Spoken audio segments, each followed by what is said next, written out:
transmitir por Facebook. Vamos a hablar con el senador provincial Gustavo Traverso, del Frente de Todos, oriundo de Junín. Vamos a enviarle la invitación al senador.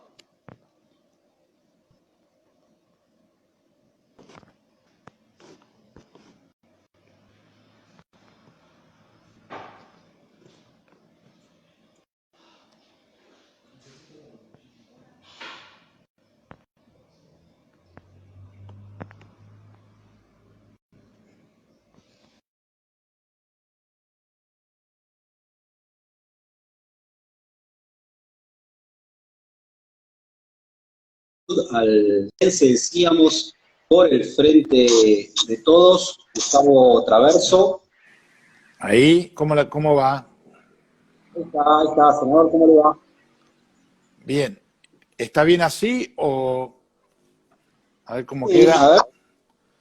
Y acérquese por ahí un poquito más a la pantalla para verlo mejor.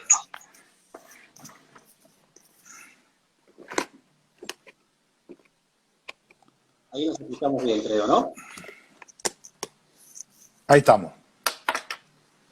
Muy bien, ¿cómo le va, senador Gustavo Traverso, ¿no? Representante de la cuarta sección electoral. Muchas gracias por conectarse, ¿no?, bajo esta nueva modalidad que también nos permite, por supuesto, llegar a veces a un público distinto también, ¿no? Sí, realmente yo estoy haciendo un aprendizaje. Empezamos con el Zoom, seguimos por el Meet, Skype, y ahora esto por Instagram, la verdad que es la primera vez que lo hago. Pero bueno, buenísimo. Todo sirve y todo suma y se aprende a convivir con la tecnología, medio por la fuerza, pero se aprende. Senador, bueno, hay muchos temas, ¿no?, candentes para tomar. La economía, sin dudas, es uno de ellos.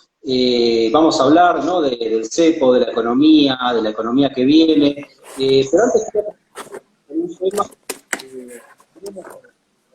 es el tema de Venezuela, ¿no? Y sobre todo la discusión interna que ha generado en el Frente de Todos, ¿no?, esta postura del gobierno argentino, ¿no?, de votar alineado con el Grupo de Lima, ¿no? ¿Cuál es su lectura de esto?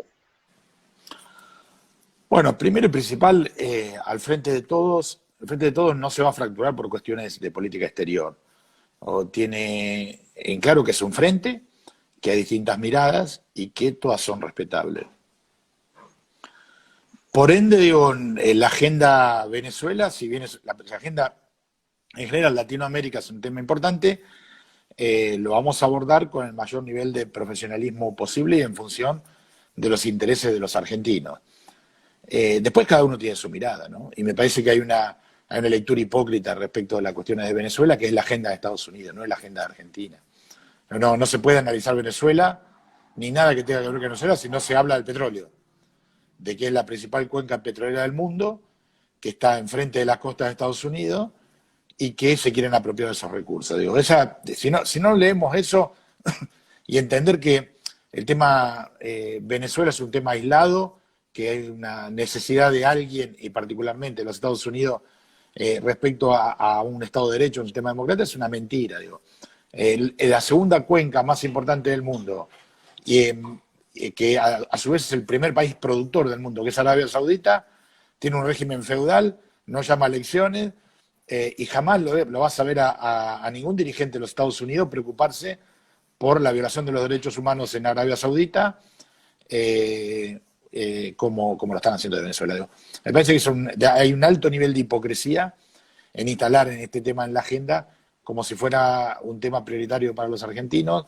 Los argentinos tenemos un afecto enorme por el pueblo venezolano, algunos tenemos una simpatía por un proceso revolucionario que encabezó Hugo Chávez, y hoy tenemos que decir que Venezuela está siendo bloqueado y empujado al abismo y al desastre en función de que se quieren apropiar de su petróleo. Entonces, es muy difícil analizar la situación de Venezuela cuando tampoco se hace y se dice nada por la violación del derecho humano en Colombia, o en México, o en Ecuador, o en el mismo Chile. A mí me parece de un nivel de hipocresía enorme el informe Bachelet, hablando de los derechos humanos en Venezuela, cuando en su país hubo enormes represiones en las plazas de Chile antes de que empiece la pandemia. Fue terrible. Y hubo muertes y hubo asesinatos, y hace unos días tiraron un pibe de un puente. Por eso me parece que es un tema mucho más grande que si las elecciones son transparentes o no son transparentes, si Maduro es malo o es bueno. Acá lo que está en disputa es la principal reserva de petróleo del planeta, y eso es lo que hace que haya una enorme tensión en Venezuela, hay un bloqueo enorme en Venezuela de su economía, hay una destrucción de su aparato productivo, de su industria petrolera, y eso hace que genere tensión y genere dificultades. Esto no justifica ni una muerte en Venezuela, digo. Me opongo a cualquier tipo de violación de derechos humanos en cualquier parte del mundo, también en Arabia Saudita, también en China, también en la Unión Soviética, digo. Me parece que lo que hay, se utiliza la cuestión de los derechos humanos cuando hay intereses geopolíticos y estratégicos en materia de recursos naturales. Ahora, Traverso, es el propio gobierno, ¿no?, de Alberto Fernández, el que de alguna manera suscribe, ¿no?, al informe de Michelle Bachelet, ¿no? De alguna forma se hace eco, ¿no?, de ese informe. Bueno, yo te vuelvo a repetir, nosotros participamos de un frente, que tenemos diferencia y que la podemos expresar, y que no nos va a dividir, no nos va a fracturar. Nadie se va a ir del frente por adherir o no al documento de Bachelet. Digo, tenemos nuestra mirada, y yo no sería un hipócrita si te diría que lo voy a aplaudir. Me parece que es la agenda de Estados Unidos para con América Latina y para con Venezuela, no es la agenda de la Argentina. Ahora, si vos me decís esto genera, no, es una discusión de política exterior, se salda, bien, mal, el presidente tomó una decisión, y saludo uno, saludo dos, nosotros somos así, pero vamos a expresar nuestra disidencia. Ahora, entonces, digamos, esta reacción de la embajadora Alicia Castro, la reacción de Lía, de Grabois, de algún grupo muy marginal, ¿no?, dentro del Frente de Todos, pero ¿esto se termina acá o cree que puede escalar el conflicto interno? No, ya está terminado, es un tema que está terminado, cada cual les puso sus diferencias, y ahora a trabajar por Argentina, y ya está, digo, no. Te vuelvo a repetir, el Frente de Todos puede tener diferencias en puntos como este, puede tener miradas diferentes en otros puntos, pero va a haber tensión y va a haber diferencias porque es un frente. Digo, sería hipócrita negarla. Digo, hay discusiones enormes en el Frente de Todos respecto de política internacional, respecto de la geopolítica del mundo. Digo, bueno, ahora nada nos va a hacer fracturar para que triunfen posiciones neoliberales y que no tienen absolutamente nada que ver con el respeto a los derechos humanos. Digo, porque vos sabés mejor que nadie que aquellos que defienden y dicen defender la democracia en Venezuela son aquellos que aplaudieron el golpe de Estado en Bolivia, ¿no? Y son aquellos que aplauden masacres en todas partes del mundo y que, que avalaron y nos persiguieron políticamente, entre ellos a mí, interceptando comunicaciones para poder procesarnos y encarcelarnos. Y que encarcelaron muchos compañeras y compañeros. Esos son los que dicen que respetan los derechos humanos en Venezuela. Le importa un carajo los derechos humanos en Venezuela. Lo que están defendiendo son los intereses geopolíticos de Estados Unidos y la Corporación Petrolera Americana en la franja del Orinoco. Eso lo tenemos absolutamente claro. Por eso sería importante ayudar a Venezuela en función de una salida democrática y sin violencia, ¿no? Que los países, Argentina, Chile, Uruguay, envíen a sus mejores embajadores, sus mejores cuadros diplomáticos, ¿no? Parece que lo escuchaste al turco así anoche. La salida debe ser diplomática y debe ser pacífica. América Latina debe disponer sus dispositivos de paz, como lo hacíamos con UNASUR, cuando hubo un conflicto entre Venezuela y Colombia, cuando lo hacíamos con la CELAC, cuando lo voltearon a Celaya, a Lugo, a Dilma. América Latina debe propiciar por la paz. Es el único continente en el mundo de paz. Después del firmado del Tratado de Paz de la Guerra de Colombia, de la Guerra Civil Colombiana, América Latina es el único lugar en el mundo donde existe paz desde el primer al último país. Y eso es lo que debemos preservar. Y la salida es a través de la política de la democracia. El problema es si los Estados Unidos quieren una salida democrática. Porque cada vez que pusieron una urna en Venezuela, les guste o no les guste, el Partido Socialista Unificado de Venezuela ganó, y ganó cómodamente. Entonces, es muy probable que no quieran una salida democrática, que quieran una salida violenta en función de apoderarse de las reservas petroleras de ese país. Porque cada vez que se puso una urna se ganó cómodamente el Partido Socialista Unificado de Venezuela. Eso no hay ninguna duda. Y las veces que ha ganado la oposición, ha ganado la oposición. Creo que 2 veces en tantas veces ha ganado la oposición, se respetó el triunfo. Ahora, yo creo que como vos, acá me parece que, bueno, la UNASUR le hicieron un pedazo por eso, y no hay intermediario diplomático.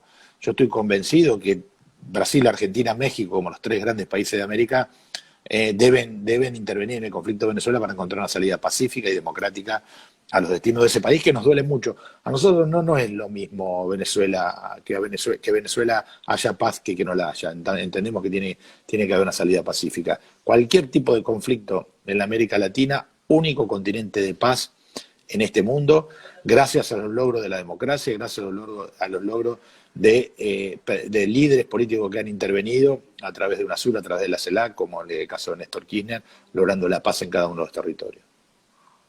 Senador, bueno, quiero ingresar en el plano local, en el plano de la política nacional. Muchos analistas empiezan a ver alguna debilidad, no analistas políticos, y también la oposición empieza a ver alguna debilidad en el gobierno de Alberto Fernández. Lo que le quiero preguntar puntualmente es, ¿quién tiene poder? ¿Lo tiene Alberto Fernández o lo tiene Cristina? El poder lo tiene la derecha concentrada. El poder lo tiene la derecha. Lo tienen las corporaciones, lo tienen aquellos que todos los días le hacen corridas cambiarias al gobierno, lo tienen aquellos que promueven movilizaciones policiales. Al senador bonaerense Gustavo Traverso para reiniciar la entrevista. Ahí estamos. Nos escuchamos bien ahora, Bárbaro. ¿A dónde quedamos? No. Yo seguí hablando y en un momento me di cuenta que no estaba más.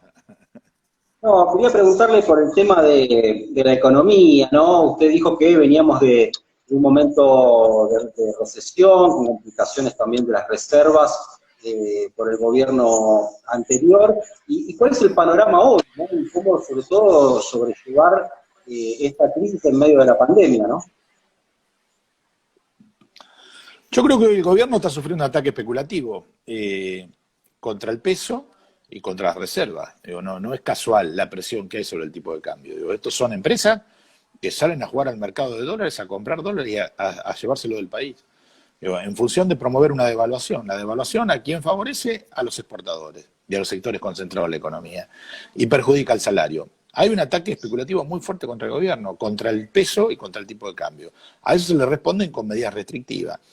La situación de la economía hoy empieza a revertirse, empieza a recuperarse, bueno, el agro se está recuperando fuerte, la agroindustria, se está recuperando la industria, el comercio empieza a ver la luz porque se están permitiendo determinadas aperturas que nos permite tener mayor recuperación, y seguimos con una circunstancia muy dificultosa del turismo, que es otro sector de la economía que está complicado.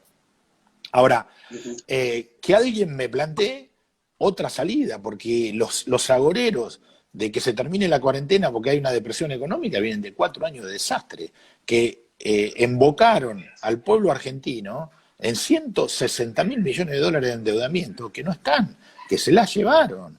Y se las llevaron Macri y sus amigos, hay que ponerle nombre y apellido a lo que se llevaron la guita, ¿no? A través de sus mecanismos, más o menos legales, menos legales, con decretos del presidente que les permitía comprar, llevar, endeudar, sacarlo, ponerlo. Digo, se llevaron la guita, promovieron devaluaciones enormes, destruyeron el salario y las jubilaciones, y estos tipos nos vienen a decir ahora qué hacer. Digo, yo te pregunto, si hubiésemos seguido sus consejos, ¿se bancaban 30.000 muertos las primeras 3 semanas de la pandemia como tuvo Italia, como tuvo España? Nos hubiesen destituido.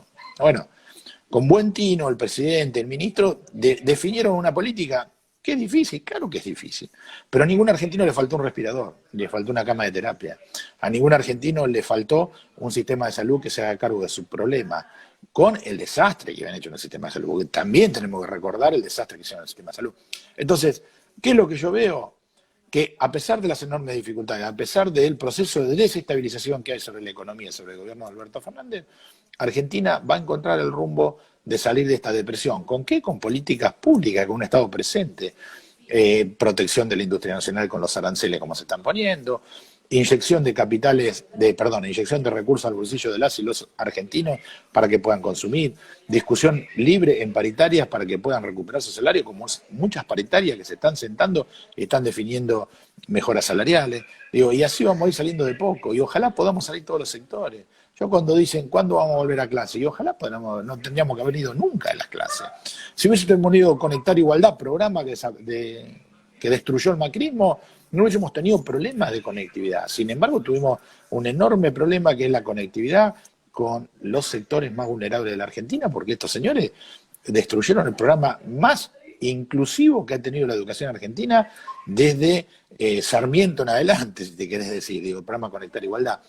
Entonces, yo veo mucha hipocresía, Franco, veo una enorme capacidad de, en la desgracia, de sacar alguna rédito político. Nosotros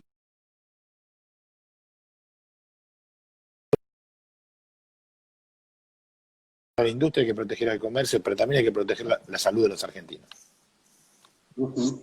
Y le quería preguntar por el tema de la pandemia, ¿no? Porque los números no están dando bien, ¿no? Tenemos demasiados contagios, demasiadas todo lo que estamos haciendo mal.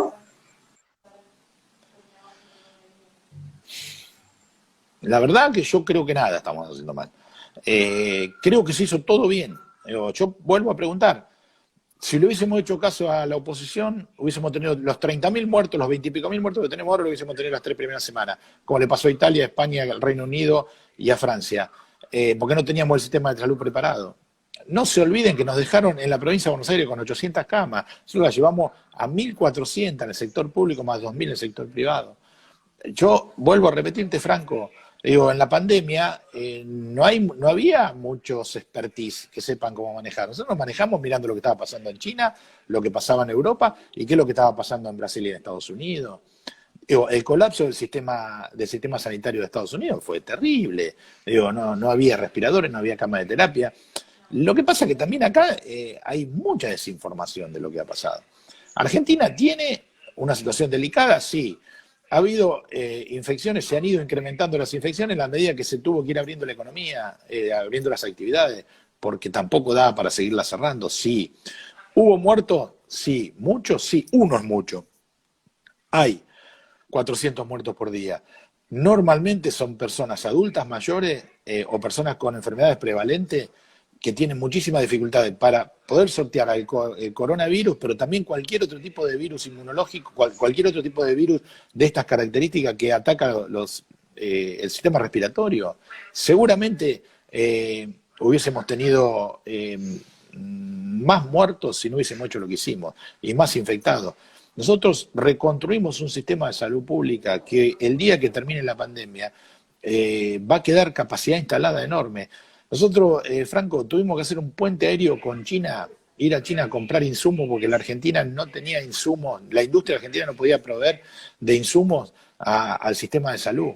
Y tuvimos que hacer un puente aéreo con China, ir a China y en 40 minutos estacionar al aeropuerto de Shanghái, cargar el avión y volvernos. Una vez, no lo hicimos más de 10 veces y después hicimos puente marítimo. Pero digo, todo eso se gastaron, el gobierno de Axel Kicillof puso 23.000 millones de pesos a disposición de la pandemia. Digo, gobiernos anteriores dejaban vencer la vacuna, sacaron todos los planes de prevención, ¿no? Ni nos acordemos. Digo, ¿qué se podría haber hecho mejor? Seguramente algunas cuestiones se podrían haber hecho mejor. Ahora que me digan cuáles, porque yo la verdad no las veo. Nosotros trabajamos a destajo con la poca experiencia que venía de Europa, que nos permitió, vuelvo a repetir, prepararnos mucho mejor. ¿Que podría haber habido menos muertos? Y sí, es cierto, si hubiese habido menos movilización, hubiese habido menos contagio, no tenga ninguna duda, pero también tuvimos que empezar a abrir ciertos sectores de la economía porque la situación era muy, muy delicada. Y vuelvo a repetirte, se murieron abuelos y abuelas argentinos y argentinos que tenían enfermedades prevalentes, pero a nadie, a ninguno de los que fallecieron, ni a ninguno de los que se infectaron le faltó atención sanitaria. No tuvimos que apilar a nuestra gente en los pasillos de los hospitales, que esto quede absolutamente claro, ¿eh? Y esto es un gran logro del sistema de salud argentino, porque acá no hubo ni radicales, ni peronistas, ni nada. Desde el gobernador de Jujuy, que sabemos que no tiene ninguna afinidad con nosotros, hasta el último intendente del conurbano bonaerense, todos trabajaron en sintonía y en línea. Ah, después están los que no gobiernan, los que no tienen ninguna responsabilidad, entonces dicen estupideces, provocan, generan situaciones delicadas como son las movilizaciones que promueven la infección, que desconocen la eficiencia de las vacunas, que queman barbijos, que dice que la Tierra es cuadrada. Bueno, contra eso no se puede, la verdad que es muy complejo. Dar argumentos racionales contra gente que trabaja sobre la irracionalidad, la verdad que es muy delicado. Yo no me prendo en esa. Quizás podríamos haber hecho algunas cosas mejor, no tengas duda. Yo no las veo, yo tuve estos meses todo el día con este tema, hablando con los ministros, hablando con los intendentes, hablando con los gobernadores. Que alguien me diga qué podríamos haber hecho mejor y yo te puedo decir sí, bien o mal. Yo veo que se está haciendo una gran gestión y no hay que relajarse, que seguimos, porque acá no se le ha ganado a nadie. Tenemos vacunas en proceso, probablemente antes de fin de año tengamos ya en diciembre, enero, vacunada al sector de riesgo y al sector salud, a los esenciales, y a lo largo del año 2021 vamos a ir vacunando el resto, pero se ha hecho con un esfuerzo enorme. Se ha promovido desarrollos científicos argentinos de un alcance y un impacto sanitario enorme, como son los kits de detección temprana, como es lo que ahora en octubre sale la aprobación del suelo equino hiperinmune para el tratamiento de convalecientes, como es la política que se ha hecho en materia de de plasma humano, que ha salvado un montón de vidas. Y hay una droga, un desarrollo argentino que es ivermectina, que es una droga, un antiparasitario de uso veterinario, que todo el mundo lo conoce porque lo ha usado en el campo como Ivomec, es la marca registrada de Laboratorios Bayer, que en altas dosis está comprobado que frena el ingreso de COVID-19 a la célula, y eso está ya está en trámite de ANMAT definitivo y sale al mercado en estos días, también con un desarrollo de un laboratorio nacional como es el Laboratorio ELEA. Tenemos una experiencia traumática, sí, 20.000 muertos, 700.000 infectados. ¿Tenemos cosas positivas? Sí. Como Estado dimos respuesta, enorme respuesta, y como sistema científico-tecnológico estamos orgullosos de lo que hicimos. ¿Nos alcanza? No, la verdad que no.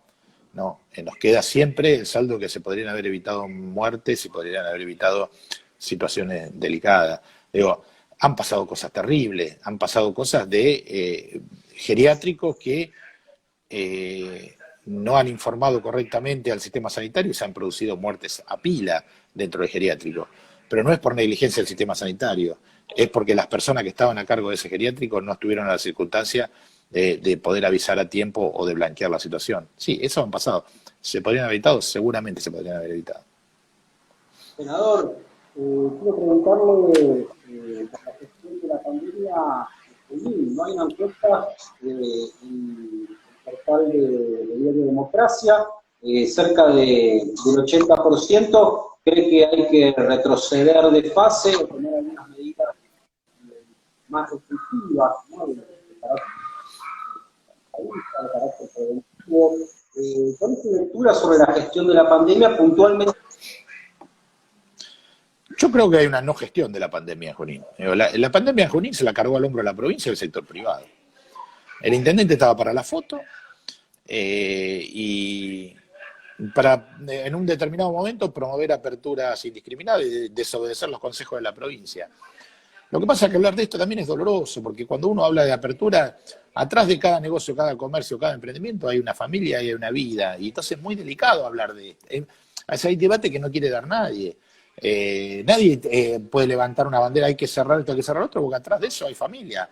Ahora, lo que hubo por parte del intendente municipal es la no gestión. No puso un mango. Agarró toda la que había dando vuelta para fortalecer las finanzas destruidas del municipio de Junín después de la campaña electoral. No puso un mango. Y nunca le hizo caso al sistema sanitario. A ver, es claro la posición de las clínicas privadas, es clara la posición del director del hospital y de la región sanitaria. de los trabajadores de la salud, que dicen, estamos saturados, no damos más. El intendente nunca escuchó a nadie. Después se saca una foto y dice, el sistema de salud, la mesa de salud. La verdad que no sé en qué lugar de la mesa de salud está sentado, si va con tapones en los oídos, porque la verdad que no escucha. Digo, estamos en una situación delicada, tenemos una trabajadora de la salud fallecida, digo, tenemos el 14 o el 15% de los trabajadores de la salud infectados por COVID, digo, con lo cual implica que no solo no pueden ir a trabajar ellos, sino sus contactos estrechos. Tenemos una situación delicada. Yo creo que Junín está pasando por un momento muy difícil que amerita tomar medidas más severas, ¿no? Y en algún momento el intendente se jactó por sus redes sociales invitando a la gente a